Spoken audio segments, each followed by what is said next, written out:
esteemed panelists, colleagues, and participants.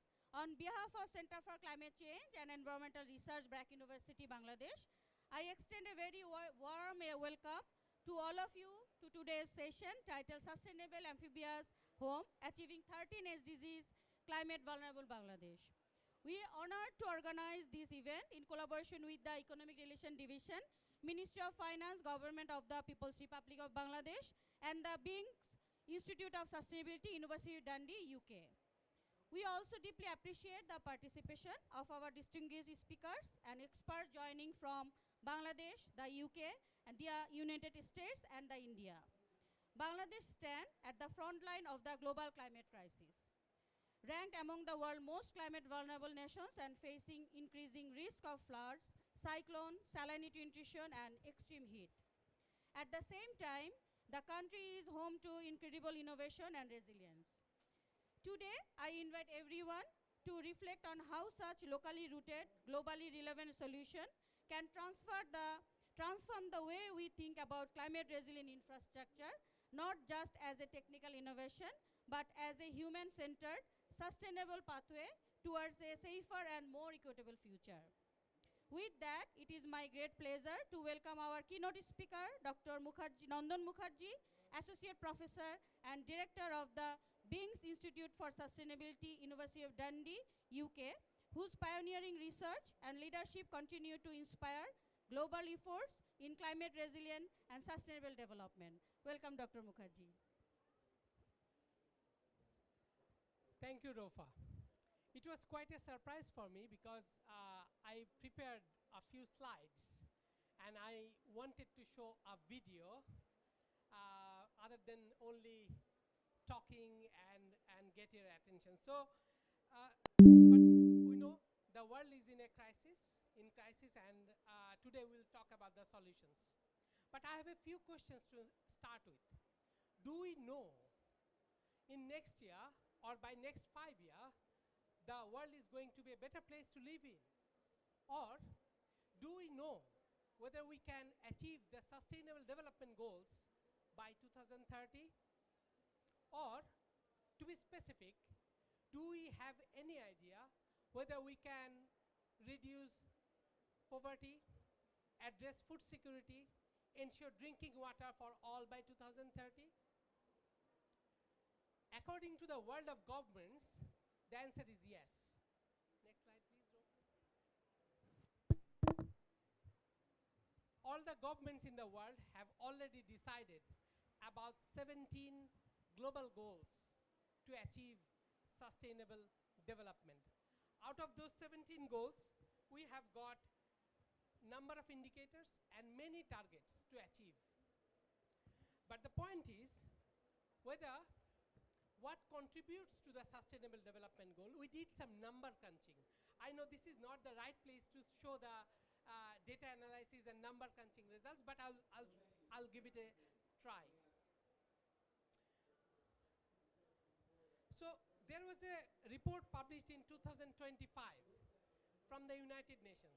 How far till today have we achieved? But the results are not very positive. Next, please.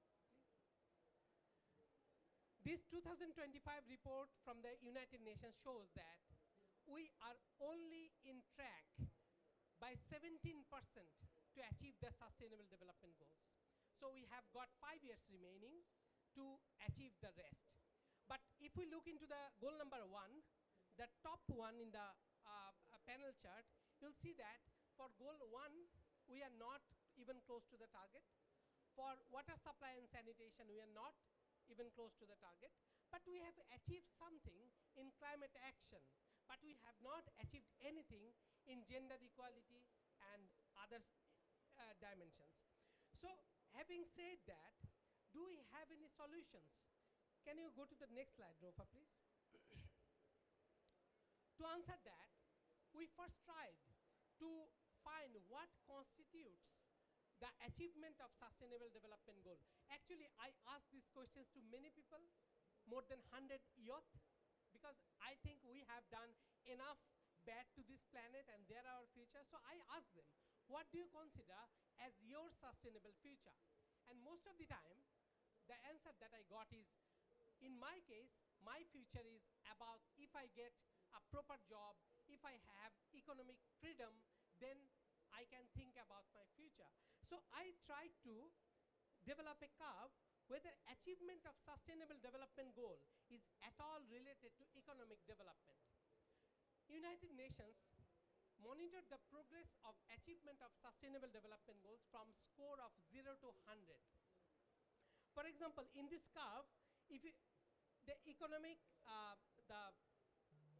GDP per capita is placed in the x-axis, and sustainable development goal achievement score in the y-axis. And if we see the curve, it quite shows a straightforward relationship between economic development and sustainable development goal. But the problem is, if you go into the higher domain, you'll find that the curve is not straight. It's a bit flat. That means there are some countries for whom in this region achieving the sustainable development goal is pivotal to economic empowerment, that means wealth. But for high income countries, it is not. It is going to the a flat area. And we see that, okay, I'll not look into that. So what is happening, countries who are achieving high in the performance of sustainable development goals, for example, Finland for the last 10 years, they're also ranked high in the scale of happiness, the nation who are most happiest in the world. So what we found,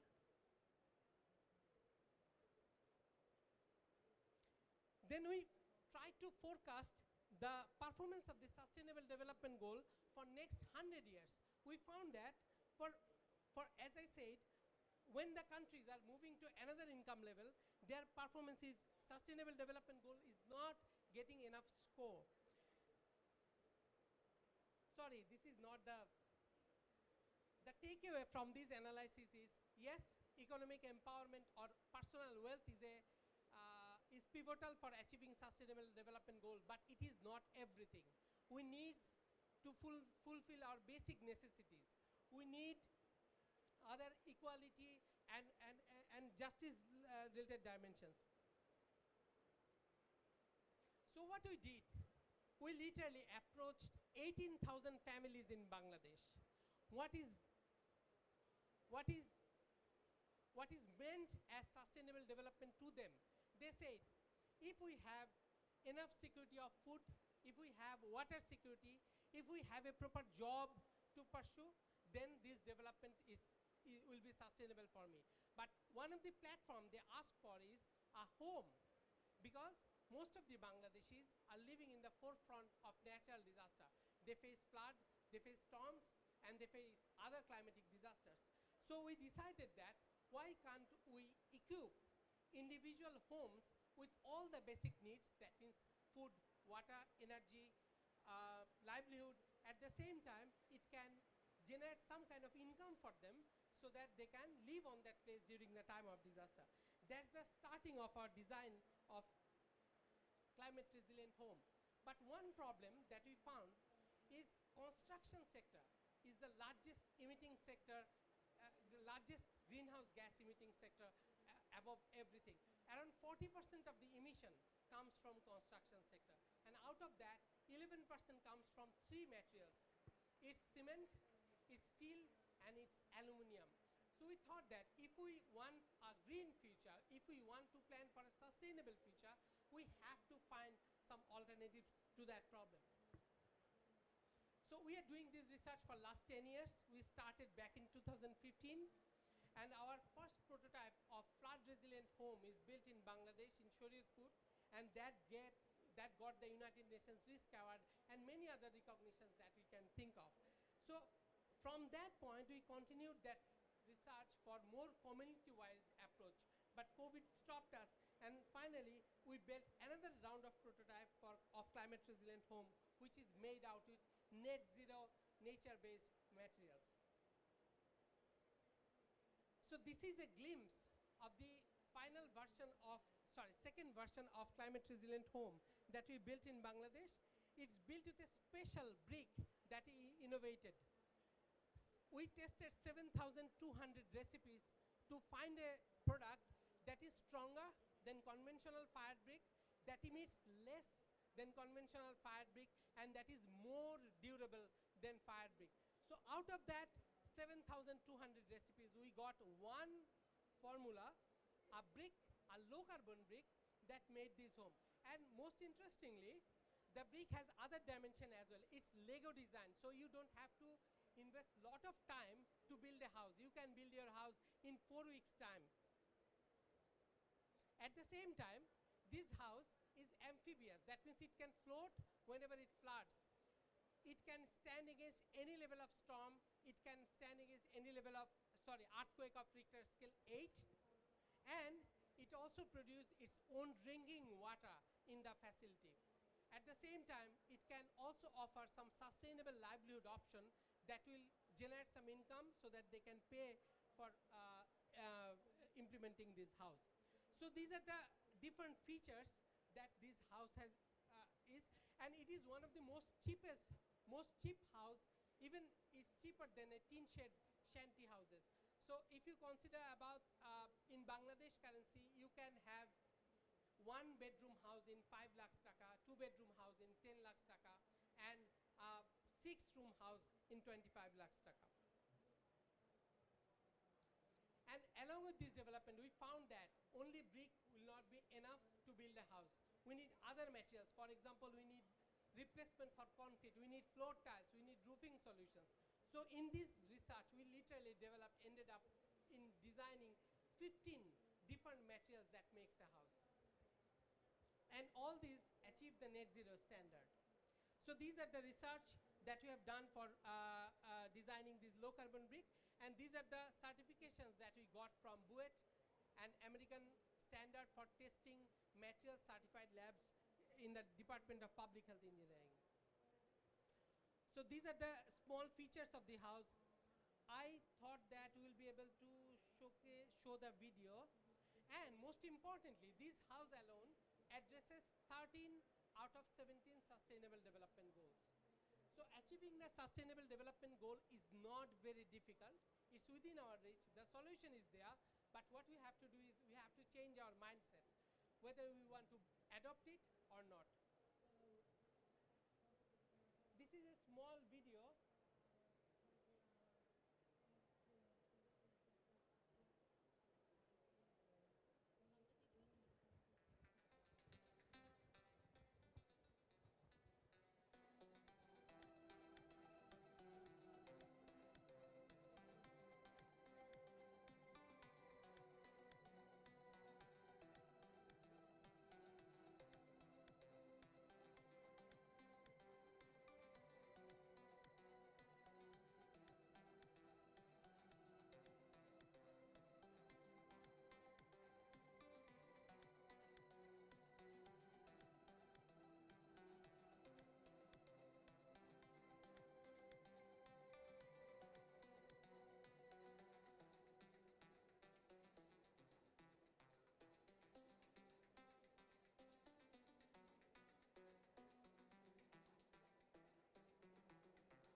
This is not a design made by the architects or engineers. This is a design of 18,000 families in Bangladesh, and definitely it was possible with a partnership between BRAC University in Bangladesh, University of Dundee, Resilience Solutions, and UNESCO Center for Water Law, Policy and Science. Thank you, everyone. It was not an ideal presentation. I apologize for this inconvenience. Thank you. Thank you, Dr. Mukherjee, for delivering such an enlightening presentation and the video documentary. And we look forward to an engaging and thought-provoking discussion.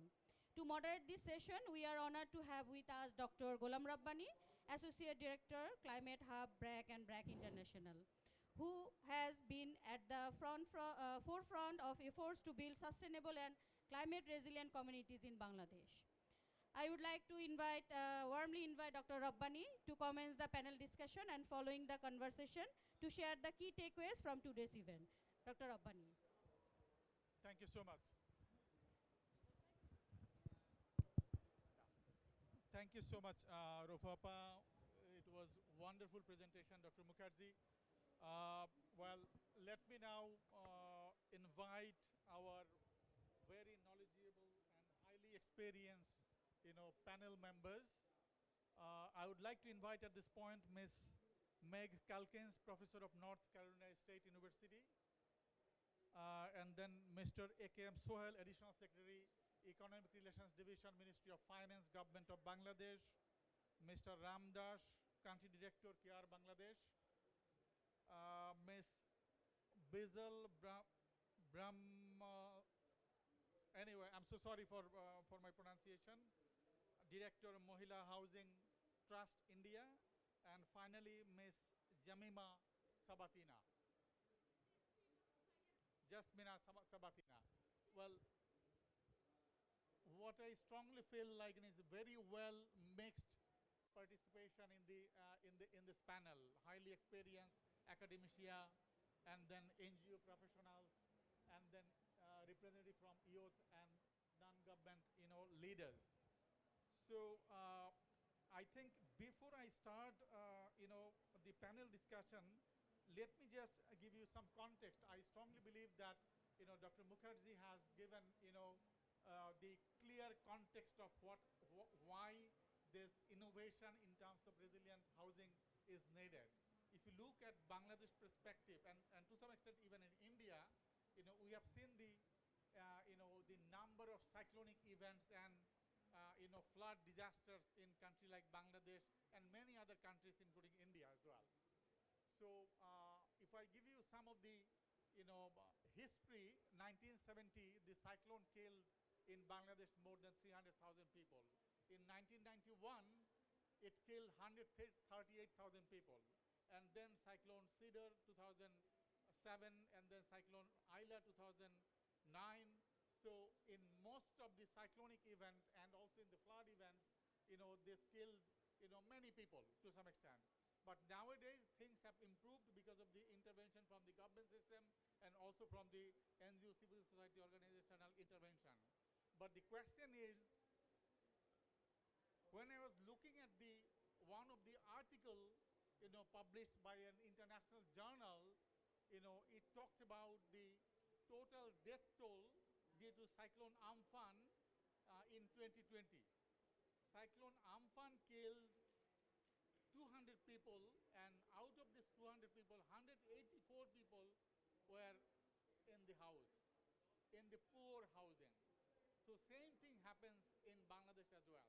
So both flood and cyclonic events are the most significant climate-related disasters that actually increase both mortality and morbidity. So this is, based on this context, this is absolute innovation that I see that Dr. Mukherjee has presented just a few minutes before. So based on the context and experiences that you have, I would invite first Ms. Meg Calkins, Professor of North Carolina State University. You have huge experience on architectural and environmental planning. What will be your reflection on this innovation in climate resilient housing? Thank you so much. 3 to 4 minutes, ma'am. Okay, thank you. Can you hear me? I'm happy to be invited to participate in this panel, and I would like to congratulate Dr. Mukherjee for the project that he just showed us. It's very groundbreaking and really thrilling to me to see, because my scholarship and publications center on reducing the climate impact of construction materials. And so you're exactly right. We use way too much concrete, steel, and aluminum. And I love to see you using stabilized compressed earth block in a building. I think, though, one of the challenges that we run into when suggesting these types of alternative building materials is that our building codes do not allow their use. And so I think the big place to start in trying to push toward change is trying to allow our codes, or trying to advocate for changes in our building codes. And that is happening. I'm sure you're aware. You know, in the United States, we often look to European countries for their building codes and innovations. And in France and in Germany, there are some building codes that are supporting rammed earth now and compressed earth block. And so we're starting to allow that in certain parts of the U.S. in the Southwest. But still, we're a long way from adopting these alternative materials. But I also think it's important to note that we can make small steps toward these things. And you know, your project is a really great example for all of the people of Bangladesh, and really all of the people across the globe, to see the successful use of these alternative materials. But where we can't make those big steps toward alternative materials, we can make very small steps. So one thing that my area, I'm in architecture and in landscape architecture, and we use very, very heavy materials. And the carbon footprint of transporting building materials is tremendous, like maybe even larger than the carbon footprint of producing the materials. So I would advocate for us to all look at our own regions and really try to understand what some of our local materials are that we can use, and really explore moving back into those building materials, away from the standardized concrete and steel that is everywhere in the world at this point. Thank you. Thank you so much, ma'am. I really like this 2 points. One is it's a great example not only for Bangladesh but also for the other countries that are exposed to different type of climatic hazards, including flood and cyclonic events. And the second point that you also mentioned about the local materials, using the local materials to make it happen. Wonderful. Well, now let me just come to my right, who is sitting just next to me, Mr. A.K.M. Sohel, Additional Secretary, Economic Relations Division, Ministry of Finance. So can you just talk about a bit about the financial aspect? How do you actually think about scale of this innovation in terms of climate resilient housing? Thank you very much, respected panelists and distinguished audience, ladies and gentlemen. It's really great honor to be here, and especially we are very delighted to organize this program jointly with BRAC and Bangladesh government. And practically, I would like to say that I have visited this house personally. So nothing fictitious. I saw the house. Yeah. And Practical. Practically. Yeah. And frankly speaking, it's so amazing, the design and architecture. I must convey my heartfelt thanks to Nandan, Dr. Nandan. Yeah. It's a long time research work conducted by him and his team member, especially his associates of BRAC. Because if you enter into the house, you have a feeling that I should have even I can stay in the house. It's a comfortable feelings you will get. Very climate centric, climate friendly. Climate friendly house. Yeah. Why climate friendly? Bamboo is a very climate friendly material, and the bricks are specially treated. And this is Amphibious, and 70% 70% of Bangladesh, the area of Bangladesh, 70% is inundated by the flood. 70%. And just a couple of days back, before coming to COP, I had an extensive visit to the northern part of Bangladesh. Over there, I was asking a lady of Chilmari, Upazila, the the farthest northest one, bordering area of India, that how many times your house has been engulfed by the river. I was in a mind that I had in a mind that it might be the answer might be 2 or 3 times hardly, but she answered that 10 times. Can you imagine if somebody loses uh, her house 10 times? Think of yourself, myself. If I lose my house for once or twice, what will be my situation? So, but people are resilient. The Bangladeshi people are really resilient. Still, she is smiling. And I'm very confident that these houses will make people smiling and nobody will leave behind, which is the real essence of SDG. And it's a very cost effective, and hopefully what I had a talk with Nandan, when it will go for full production, that cost will be less. So it is very cost effective, climate friendly, and this is how Bangladesh is in the front line of the climate stresses, but at the same time would like to be the champion, the model country for other vulnerables, that how we can cope it with. So this house will add very positive marks to achieve that. Thank you. Wonderful, wonderful. Thank you so much.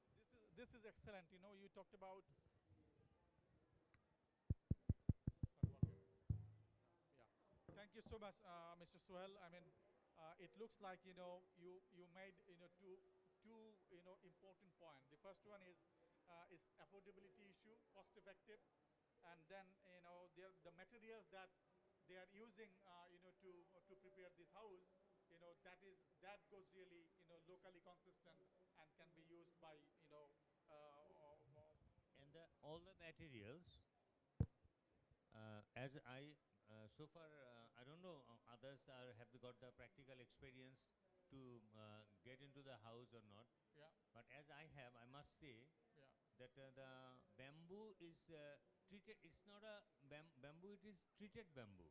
hmm, The woods are treated wood, and it is not only climate resilient. The mosquito, it has got some mechanism that it will not be harmful by that.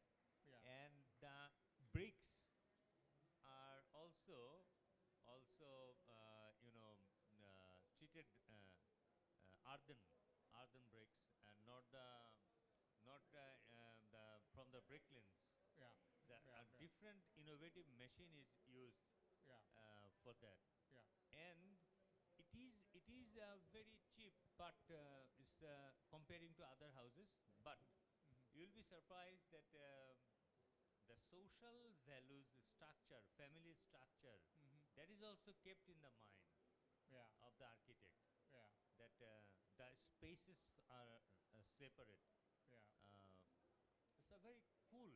I mean, I must invite all of you if you get any opportunity to visit that. Thank Yeah, you. that's a good thing. Yeah. So you are suggesting, if someone is interested, so they can go and visit this house. Yeah. Yeah. Thank you so much. Now I come to my left again, Madam Basil. I don't want to pronounce your second That's part of okay. your name. So, Madam, you are director of Mohila Housing Trust, and I believe that you have enough experiences to different type of looking at different type of housing, design of the housing. What is your reflection in terms of innovation that Dr. Mukherjee and his team from BRAC University, C3-year BRAC University has just developed, and the Dundee University? So what is your reflection on this and if you have any opinion. Yep. Yeah, let me first tell you that I represent the urban in India and the poor and women. Yeah. So I think urban is extremely complex. Absolutely. And 53% of India is going to urbanize extremely fast. And so we have been working on urban housing solutions, and we found only two methods to work on it.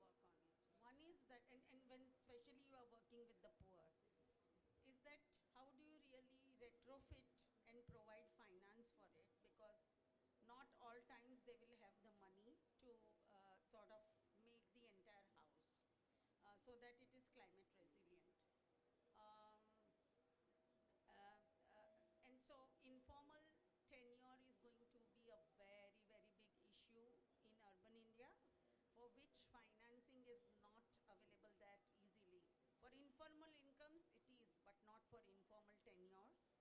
Yeah. I think it's the same situation in urban Bangladesh, because I had some time back visited Dhaka and, So how do you really retrofit the houses and provide financing for that? So I was going to show it in the presentation, but yeah.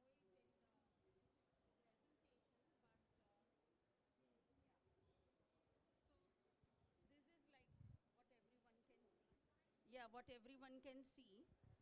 This is a cool roof paint. It's a solar reflective white paint. Yeah.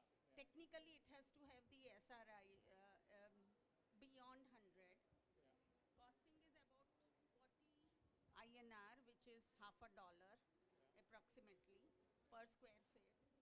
And this is what we have been trying to propagate for two reasons. I'll tell you why. It's not that we chose this, because the poor also not necessarily choose it. Yeah. The poor are also aspirational. So course. they want their housing to look beautiful. And this was what we started with earlier. This is a roof, and it was developed by a technologist, which is called the mod roof. And it reduces the temperature by 5 to 6 degree. And because it was very aspirational, people accepted it. And we, because we have cracked how to give informal finance, but also to people who have informal tenure, we gave loans on these, and about 500 women took the loans. Unfortunately, what happened in our experience was that, so this was the preferred roof vis-a-vis what I showed you, the paint. What happened was that it was a startup. It could not provide across the provinces in India. Yeah. It got hit by COVID, Yeah. and then it could not really ever recover. Now, this has been my experience with two startups. Yeah. So we had to resort back to that solar reflective white paint. For these roof, women paid fully, even took a loan.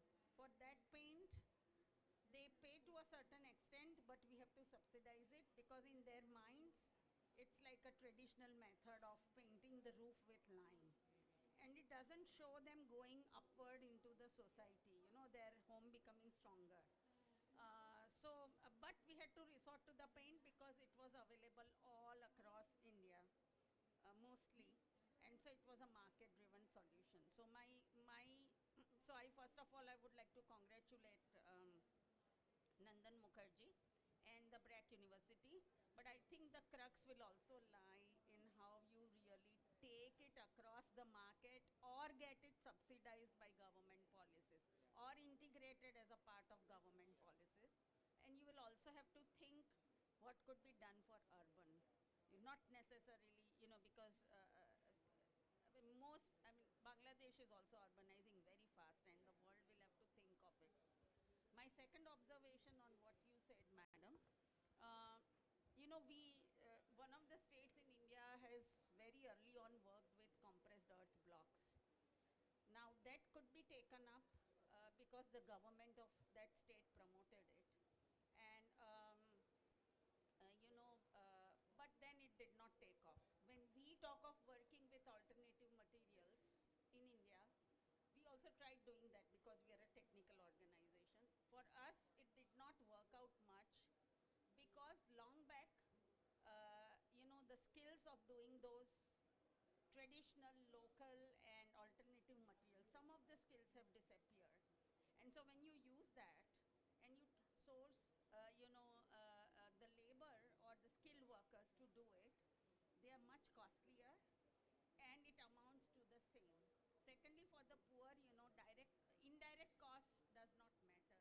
It's what you have to. So when we say that it's what you have to take out upfront, really does matter. One of the things that we have been trying to do along with the government, because in urban, mind you, it's your flooding, because I know, but flooding in India is not necessarily only due to rivers. It's also due to having infrastructure or not having it. So if you have like built a road which does not coordinate with the bastis nearby, they will get flooded, yeah? And because then they don't have a sewage, they will get flooded much easily. So what do you really do? So one of, besides other solutions which I won't take much time, but one good solution that we have found is that we co-create with the city governments and the poor groups on action plans before the flood. So each one will determine how many sewage lines have to be cleaned at the most hyper local level, how many street poles have to be repaired, how many stormwater drains have to be cleaned. So women's groups take up their ward and then co-create this plan with the government, and then each officers and each community's responsibility is decided, and we start acting on it. So that's how we are trying to do in urban areas for not necessarily flooded by rivers. And again, the key is that, and the last thing, we do talk of water, but urban slums in Bangladesh do not have enough space to have this kind of recycled water or roof rain water. Thank you. In some of our cities, we have been able to make policies so that household level water through pipes goes to these informal settlements, and it lies in the area of the government and the policies. How do we make it? Thank you, madam. Thank you so much. I think you focus more on the urban housing context, which is really complicated. I mean, it's not that easy. So because there are different type of housing that you see at the urban level. Especially for the low-income communities. I also agree that of course, it's not like the poor or rich people's choice. Poor, of course, has a choice. They are also interested to have their housing to be look nice. So absolutely right point. Now let me come back to Mr. Ram Das, Country Director of Care Bangladesh. Mr. Das, I know that you have huge resilient infrastructure. I'm not sure in Bangladesh, in which part of Bangladesh you have that resilient infrastructure, but of course you have done the first project that was initiated by Care in 2004. I can't exactly remember the name of that adaptation project. Huh? RVCC, Reducing Vulnerability to Climate Change, RVCC. But can you just give us your reflection on this innovative housing that Dr. Mukherjee was talking about? Thank you very much. First of all, deeply honored to be here in this panel. Thank you very much for the invite. Quite impressive presentation by Dr. Nandan Mukherjee, and the innovative design which you presented, it's really impressive. But having said that, this amphibious housing is a bit, centuries old. As you know, we had this concept of floating villages in Cambodia and Thailand and Vietnam, and we had these barges, and the Dutch built the barges, if you remember. And then even in traditionally Bangladesh and the Bengal Delta, people used to have these bamboo platform, the machan houses. So if you see in a form, it was existing in the past for several centuries. But what Dr. Mukherjee and the team has brought in is a very interesting innovative design into this, which is most futuristic and forward-looking.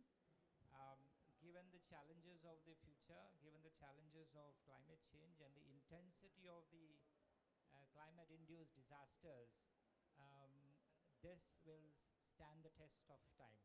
That's what my honest feeling is. It's a great design, and I'll come to a bit of how we want to work it out in future. But before that, CARE, as you know, has been working in Bangladesh since 1949, and post-liberation, 70s, early 70s, CARE built 84,000 kilometers of road, providing critical connectivity across the country. And interestingly, during those times, we ensure that women are at the forefront, engaged, participating, and also on the livelihoods.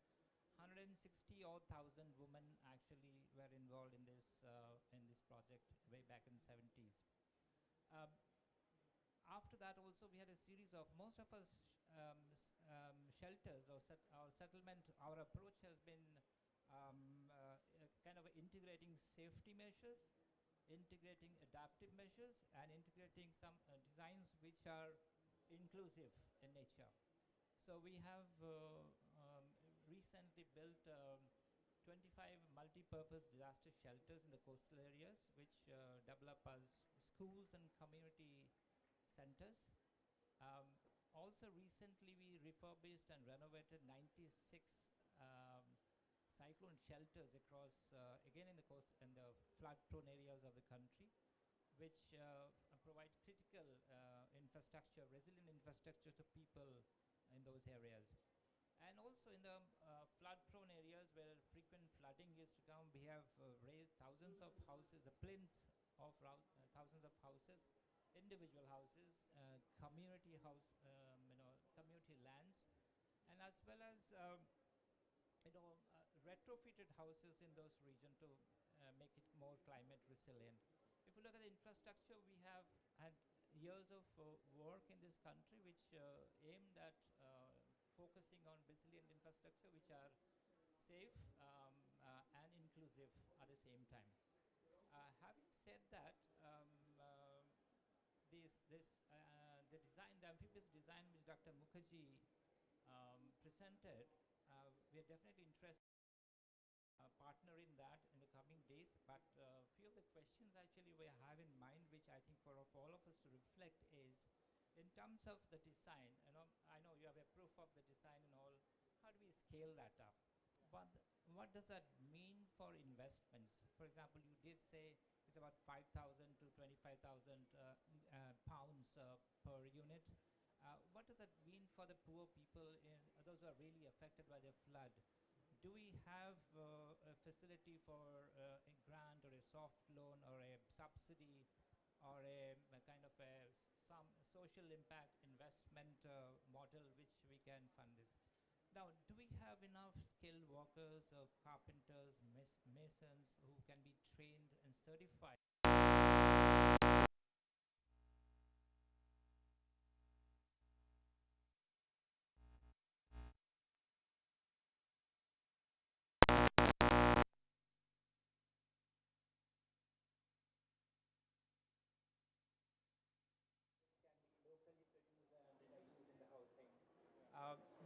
How do the whole supply chain work? All the small parcel supply chain is very important for this. And I think how does that also integrate into the national policies? Do we have a design which is accepted by the government to kind of scale up or institutionalize across the country? It's a huge project. And finally, which is the most tricky problem across, is the land tenure system and the ownership of the land, where it will be located, how will that all work out in the final. I think this is a fantastic design, but I think a lot of these questions are unanswered. I think maybe you have an answer in your mind, but we will be looking forward to collaborate with BRAC University and Dr. Nandan Mukherjee, your university as well, in the coming days to see if it's we can collaborate and partner in this. And we also would, very important aspect is how do we ensure that the government is involved. Dr. Sohail is here, how the government is involved from the very beginning, and also how do we you know, leverage the private sector, because I think what will be required is the private sector. How do you leverage private sector into the whole? Thank you. Thank you so much.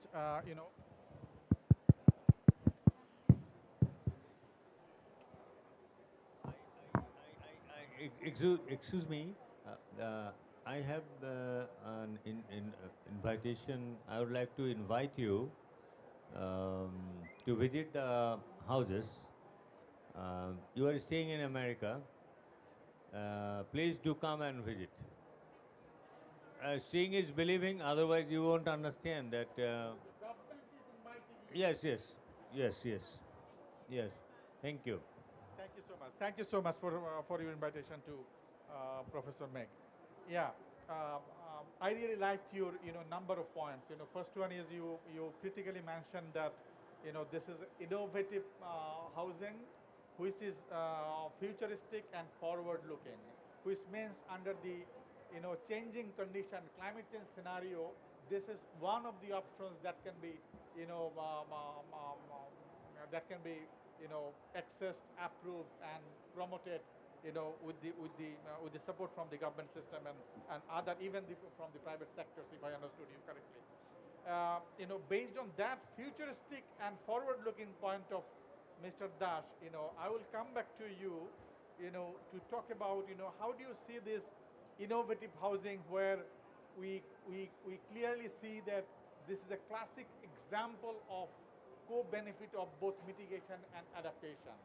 This is an adaptation options in terms of housing, but at the same time, he was talking about the zero emission using local materials and bamboos and other stuff. So how do you respond to that? Your views. Thank you.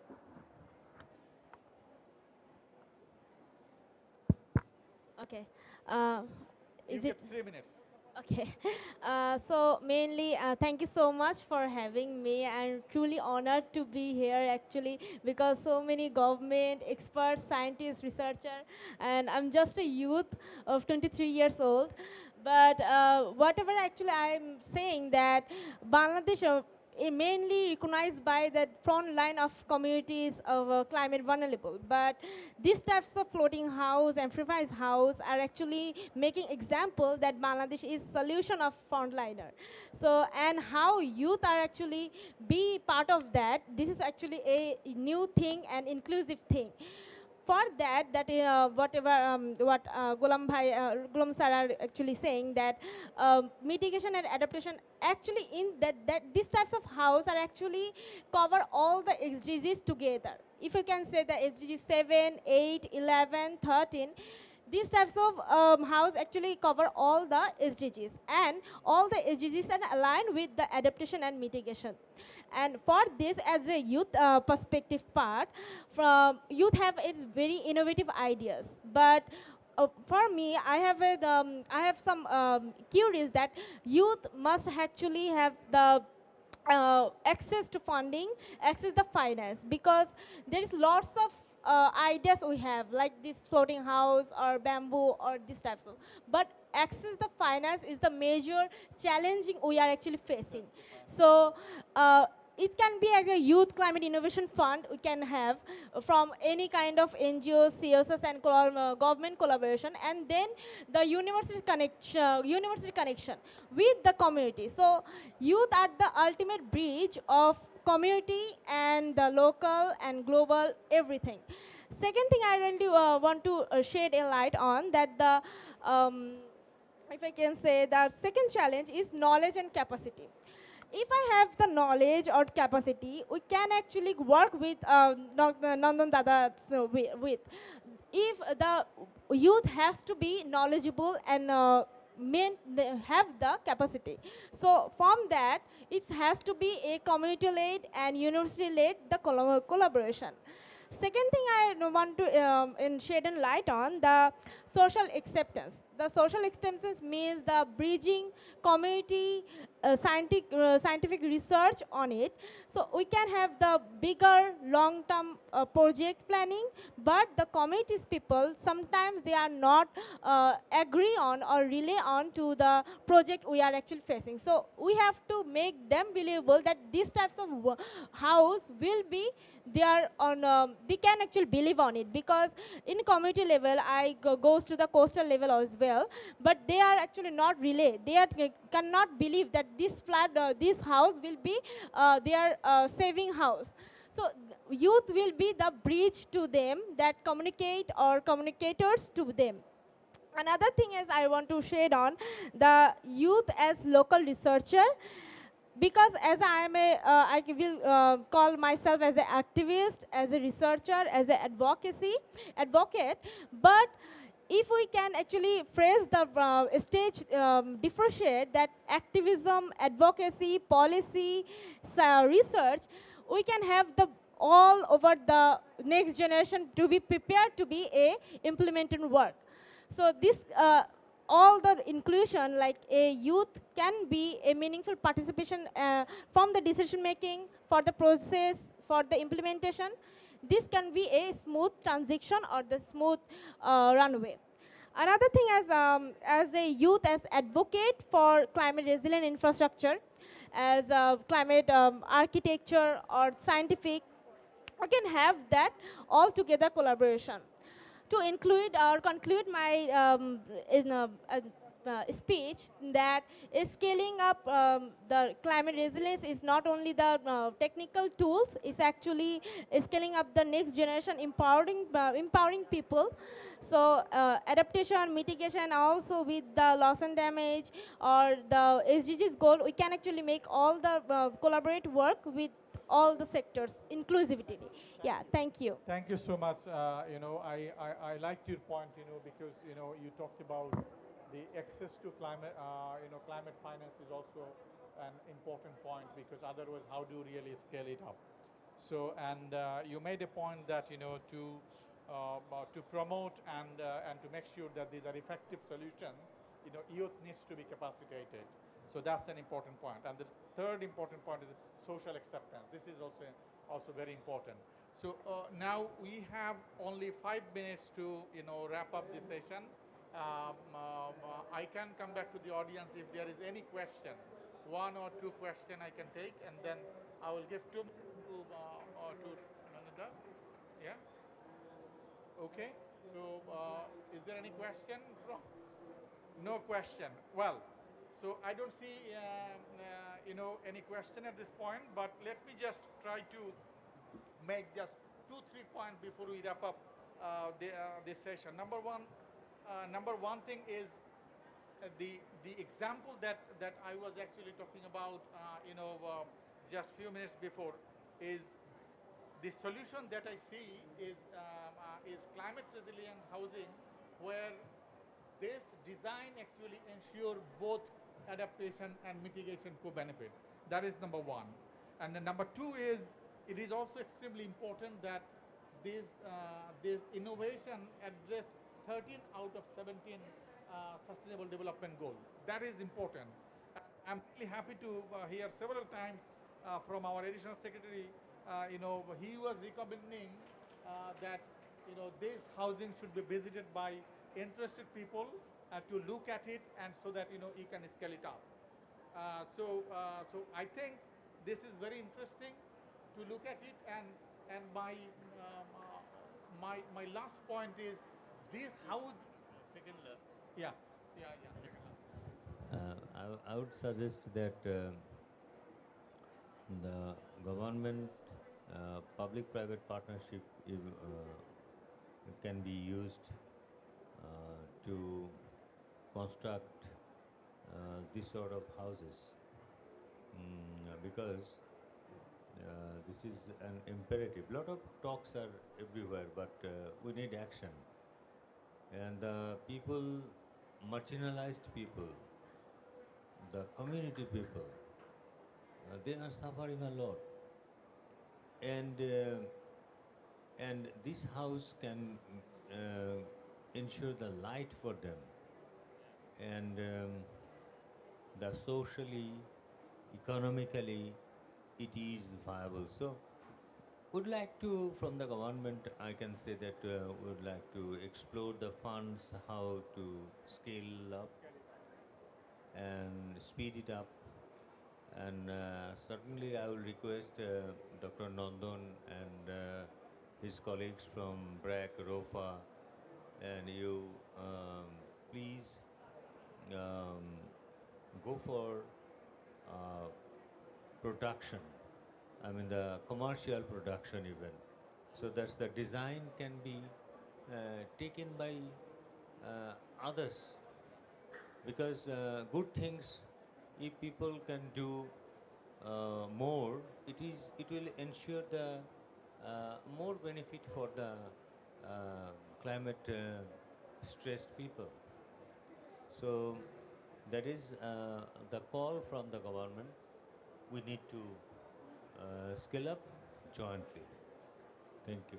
Yeah, thank you so much. I think, I mean, I really love to see this commitment from the government. And of course, I would strongly believe that, if we get your support to promote, to scale it up, we can definitely do that. And my last point was, that I want to make it clear, very clear, that it did not come, from 1 year or 2 years of research. This gentleman and his institute actually, continued the research on housing for last 10 years.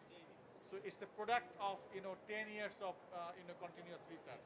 So I think this is important for us, and we believe that we can scale it up. And I rightly agree with your point. And to promote it and to scale it up, we need the climate finance, and this is the silver bullet to ensure the promotion and scale up of this climate resilient housing. Thank you so much, everyone. Thank you. Yeah, thank you.